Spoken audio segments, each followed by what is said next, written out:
Habilis foundation र भक्सपप नेपालको सहकार्यमा नेपाल दृष्टिविहीन उत्थान सङ्घद्वारा प्रस्तुत अपाङ्गता समावेशी प्रकोप जोखिम न्यूनीकरण र जलवायु न्याय सम्बन्धी जानकारीमूलक वृत्तचित्र।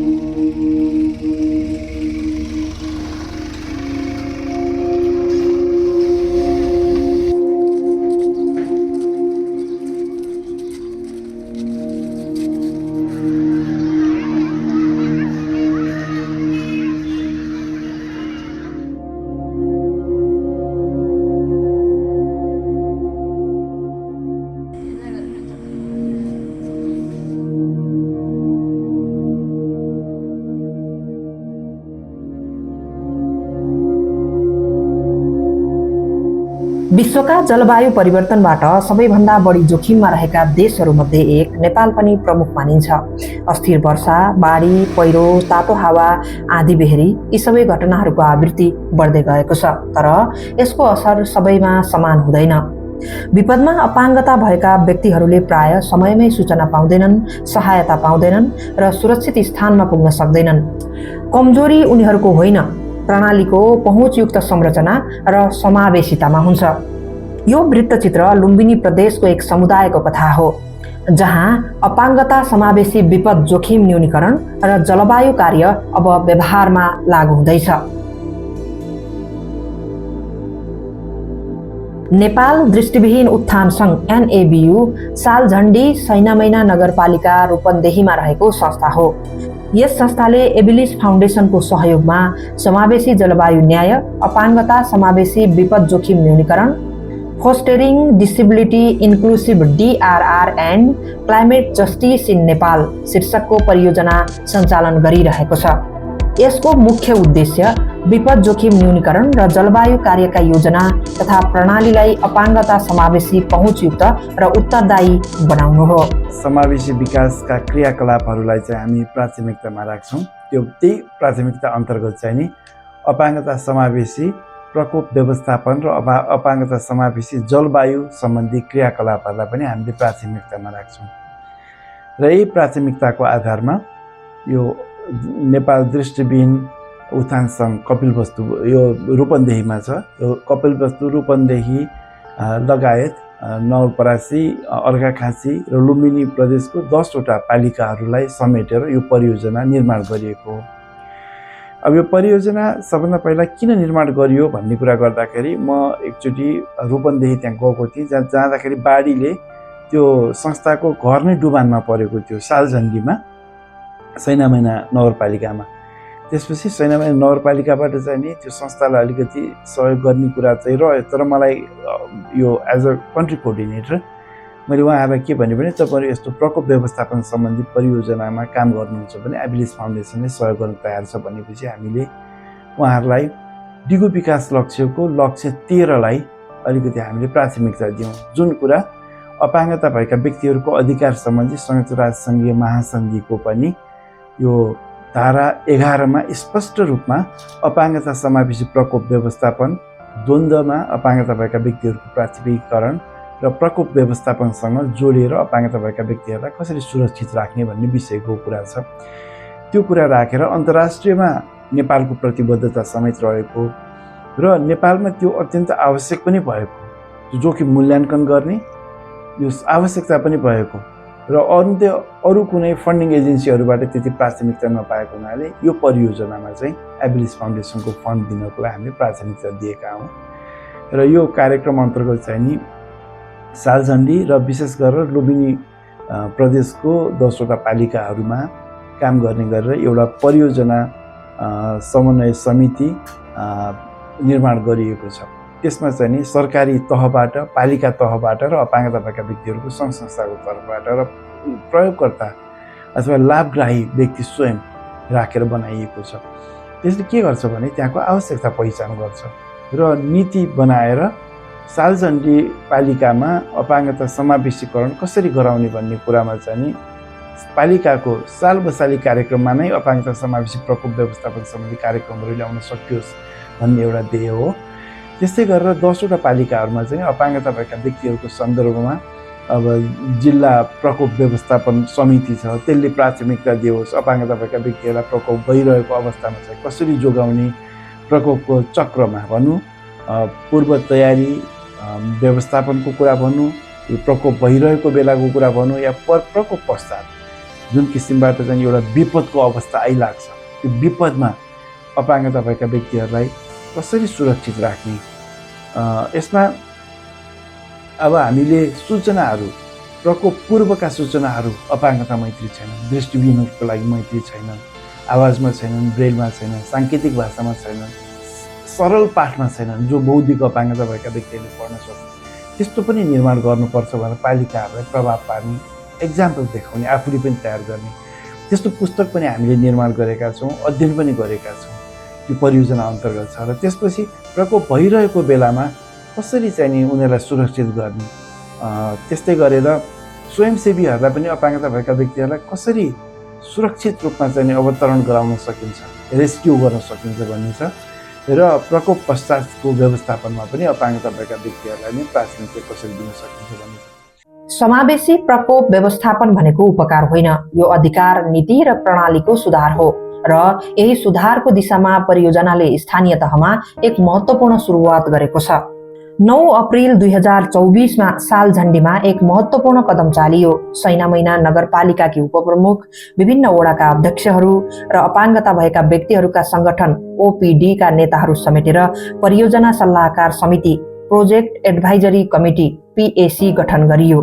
यस कार्यक्रममा 50 जना सहभागी थिए, जसमा 46 जना अपाङ्गता भएका व्यक्तिहरू पनि सहभागी थिए।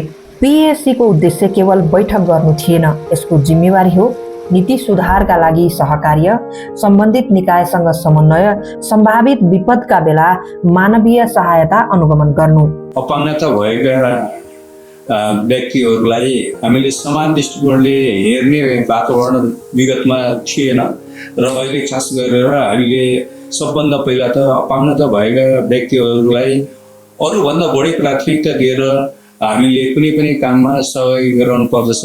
र यो कुरामा हामीले खास गरेर सबभन्दा महत्त्वपूर्ण ध्यान त्यही कुरामा दिनुपर्दछ। जबसम्म यस्तो व्यक्तिहरूलाई हामीले प्राथमिकता दिन सक्दैनौँ, यो कुनै पनि विकासको नयाँ किसिमको सोच र चिन्तन हामी आउन सक्दैन। परियोजना अनुगमन समिति बनेसँगै एउटा स्पष्ट सन्देश स्थापित भयो, अपाङ्गता भएका व्यक्तिहरू बिना अपाङ्गता सम्बन्धी योजना बनाइँदैन। परियोजना अनुगमन समितिले 2024 मा 3वटा बैठक आयोजना गर्यो। 9 अप्रिल, 23 अक्टोबर र 22 डिसेम्बर। यी बैठकहरूमा त्रैमासिक समन्वय, नीति सुधारका निर्णय र परियोजना अन्तर्गत विकास भइरहेका मोबाइल एपमा सुझाव प्रतिक्रिया जस्ता विषयहरूमा छलफल भयो। यसले स्थानीय सरकार र समुदाय बीचको साझेदारीलाई अझ व्यवस्थित बनायो। सैनामैनामा यो समिति गठन भइसकेपछि हाम्रो सैनामैना नगरपालिकाभित्रका अपाङ्गता भएका व्यक्तिहरूको सन्दर्भमा चाहिँ उहाँहरूलाई विपद व्यवस्थापन अथवा जोखिम न्यूनीकरणका कुराहरू, यस प्रकारका कुराहरूको निर्णय गर्ने प्रक्रियामा चाहिँ उहाँहरूलाई सक्रिय सहभागी बनाइएको अथवा उहाँहरू सक्रिय सहभागी भएको र अपाङ्गता भएका व्यक्तिहरू चाहिँ आफै पनि यो विपद व्यवस्थापन प्रकोप, यो प्राकृतिक प्रकोपहरूबाट आफै पनि सचेत हुन थालेको चाहिँ मैले महसुस गरेको छु। विपदका बेला सबैभन्दा पहिला चाहिने कुरा हो समयमै सूचना। यही आवश्यकतालाई ध्यानमा राख्दै अप्रिलदेखि अक्टोबर 2024 सम्म संस्थाले एन्ड्रोइड आधारित DIDRR सेफ्टी एप विकास गर्यो। यो एप सरकारी DRR पोर्टलसँग जोडिएको छ र पहुँचयुक्त एक्सेसिबल ढाँचामा निर्माण गरिएको छ। यो एप विकासका लागि लजिस्पार्क टेक्नोलोजी प्राइभेट लिमिटेडलाई जिम्मा दिइयो, जसले पहुँचयुक्त प्रविधिमा अनुभव राख्दछ। अपाङ्गता भएका व्यक्तिहरूले स्वयं एप परीक्षण गरे ताकि यो एप उनीहरूका लागि मात्रै होइन, उनीहरूसँग मिलेर बनेको छ। यस एपले प्रदान गर्ने प्रमुख सुविधाहरू: सम्भावित विपद जोखिम सम्बन्धी पूर्व सूचना, अर्ली वार्निङ, विपदका बेला उपलब्ध अपाङ्गता सेवा र सहायता, सरोकारवालालाई आवश्यक मार्गदर्शन र जानकारी, जलवायु न्याय भनेको नीति मात्रै होइन, यो जीवन र सुरक्षाको प्रश्न हो र पहुँचयुक्त सूचना भनेको जीवन बचाउने उपाय हो। हामी अहिले एभरेस्ट फाउन्डेसनको प्रायोजनमा निर्माण भएको डिजास्टर म्यानेजमेन्ट रिलेटेड एप्लिकेसन नवु DDRP एप्लिकेसनको ओभरभ्यू जस्तो एउटा उसमा छौँ। यसमा चाहिँ यो एप्लिकेसनले कसरी काम गर्छ भन्ने कुराहरू जुन म पनि यो एप्लिकेसन इन्स्टल गर्न भन्ने उसहरूमा थियो, जस्तो आफ्नो तर्फबाट सक्दो मान्छेहरूलाई इन्स्टल गराउनु होला भनेर यहाँ भन्नुभएको थियो। म पनि केही व्यक्तिहरूलाई इन्स्टल गराउने मध्ये नै पर्छु। मेरो तर्फबाट मैले 100 जनालाई मेरो सक्रिय सहभागितामा यो एप्लिकेसन इन्स्टल गराइसकेँ। र यो एप्लिकेसनको काम भन्नुपर्दा चाहिँ अब डिजास्टर म्यानेजमेन्ट रिलेटेड भनेपछि विपद व्यवस्थापन सम्बन्धी के आवश्यक पर्छ कुराहरू, अब सूचनादेखि ल्याएर पूर्व सूचनादेखि ल्याएर जानकारीदेखि ल्याएर सहयोग आह्वानदेखि ल्याएर पुनरुत्थानसम्मको कामहरू यो एप्लिकेसनले गर्न चाहिँ सहयोग पुर्याउँछ। यो एप्लिकेसन अझै डेभलपिङ फेजमै छ छनलाई, अब यो पुरा डेभलप भइसकेको छैन र पुरा डेभलप भइसकेपछि चाहिँ यो एप्लिकेसनले धेरै व्यक्तिहरूलाई लाभान्वित हुन सहयोग पुर्याउँछ। प्रविधि महत्त्वपूर्ण छ, तर परिवर्तन दिगो बनाउन नेतृत्व र सहकार्य चाहिन्छ। 24 र 25 डिसेम्बर 2024 NABUले सालझण्डीमा 2 दिने क्षमता विकास प्रशिक्षण सञ्चालन गर्यो।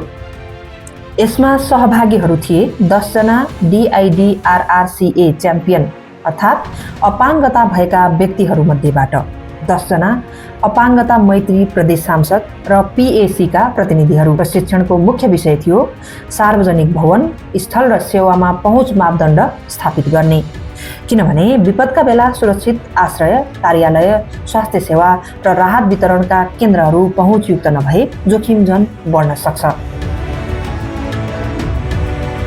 10 जना DIDRRCA च्याम्पियन समुदाय स्तरमा परिचालित भए। उनीहरूले अपाङ्गता भएका व्यक्तिहरूलाई विपद तयारी सुरक्षा उपाय र एप प्रयोगबारे जानकारी दिए। साथै स्थानीय तहमा संयुक्त वकालत गर्दै सार्वजनिक स्थानको पहुँच सुधार, जलवायु कार्य र DRR निर्देशिकाको कार्यान्वयन, निकायबीच समन्वय जस्ता विषयहरू अगाडि बढाइए। यो जलवायु जोखिम समावेशिता भन्ने बित्तिकै मैले के भन्न चाहन्छु भने अहिले जति पनि जलवायु परिवर्तनको कारणले गर्दा विभिन्न समयमा जुनसुकै समयमा कहिले बढी वर्षा हुने, कहिले एकदमै खडेरी पर्ने, कहिले चाहिँ अति जाडो हुने, कहिले अति गर्मी हुने विभिन्न कुराहरू छन्। तसर्थ चाहिँ यो जलवायुसँग सम्बन्धित समान रूपमा हामी चाहिँ अगाडि बाँच्नका निम्ति यो विभिन्न खालका जलवायु परिवर्तनबाट हुने असरहरू छन्।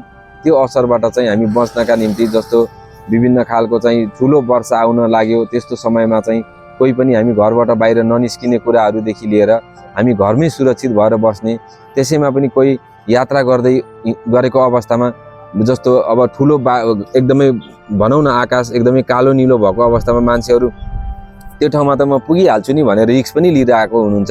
त्यही भएर त्यस्तो अवस्था छ भने आफू जुन ठाउँमा छु त्यही ठाउँमा सुरक्षित भएर बस्ने, त्यसैमा पनि अपाङ्गता भएका घर परिवारका समुदायले चाहिँ कोही आफ्नो बच्चा अपाङ्गता छ भने त्यो बेलामा चाहिँ बाहिर जान नदिने र आफू सुरक्षित ठाउँमा जानुभन्दा पहिला अपाङ्गता भएका बालबालिकालाई यो अवस्थामा हामी यसरी सुरक्षित रहनुपर्छ, यसरी अथवा हावाहुरी चल्दा अथवा बाढी पहिरो आउँदाखेरि हामी चाहिँ यो ठाउँमा गएर सुरक्षित हुन सकिन्छ भने पहिले ठाउँहरू बताइदिएर राखियो भने चाहिँ त्यसले चाहिँ जलवायु परिवर्तनमा सबैको समान पहुँच पुग्छ। परिवर्तन समुदायभित्र मात्रै भए पर्याप्त हुँदैन, यसलाई सार्वजनिक बहसमा ल्याउन मिडिया आवश्यक हुन्छ।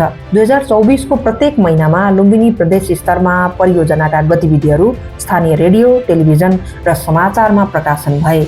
10 जना अपाङ्गता भएका व्यक्तिहरूले DRR तथा जलवायु कार्यमा अपाङ्गता समावेशीकरणको आवश्यकताबारे आफ्ना अनुभव सार्वजनिक रूपमा बाँडे।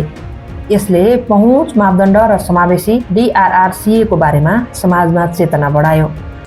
समावेशी जलवायु न्याय र अपाङ्गता समावेशी विपद जोखिम न्यूनीकरण जस्ता विषयलाई मिडियाले प्राथमिकता दिनु अत्यन्त आवश्यक छ। मिडियाले आवाज नपुगेका समुदायको आवाज सार्वजनिक मञ्चमा पुर्याउने काम गर्छ। यसले अपाङ्गता भएका व्यक्तिलाई दया होइन अधिकारको दृष्टिकोणले हेर्ने, सामाजिक सोच र परिवर्तन गर्न मद्दत गर्छ। साथै नीतिहरू कागजमै सीमित नहोस् भनेर सरकार र सरोकारवालामाथि नीति कार्यान्वयनको दबाव र निरन्तर अनुगमन गर्ने सबैभन्दा बलियो माध्यम पनि मिडिया नै हो। त्यसैले समावेशी जलवायु न्याय र अपाङ्गता समावेशी विपद जोखिम न्यूनीकरण जस्ता विषयलाई मिडियाले प्राथमिकता दिनुपर्छ। जलवायु परिवर्तन पर्यावरणको मात्रै सङ्कट होइन, यो प्रणालीको परीक्षण हो र समावेशिताको परीक्षा पनि हो। सैनामैना नगरपालिकामा अपाङ्गता समावेशी DRR र जलवायु कार्य समन्वय, नीति सुधार, पहुँचयुक्त प्रविधि, क्षमता विकास, च्याम्पियन परिचालन र मिडियाको सहयोगबाट व्यवहारमा अघि बढ्दैछ। सहनशीलता भनेको केवल छिटो पुनर्स्थापना होइन, सबैलाई समेटेर सुरक्षित हुनु हो। यही हो नेपालमा अपाङ्गता समावेशी विपद जोखिम न्यूनीकरण र जलवायु कार्यको यात्रा, जहाँ कोही पनि छुट्दैन, न योजना बनाउँदा, न चेतावनी दिँदा, न त जीवन बचाउँदा।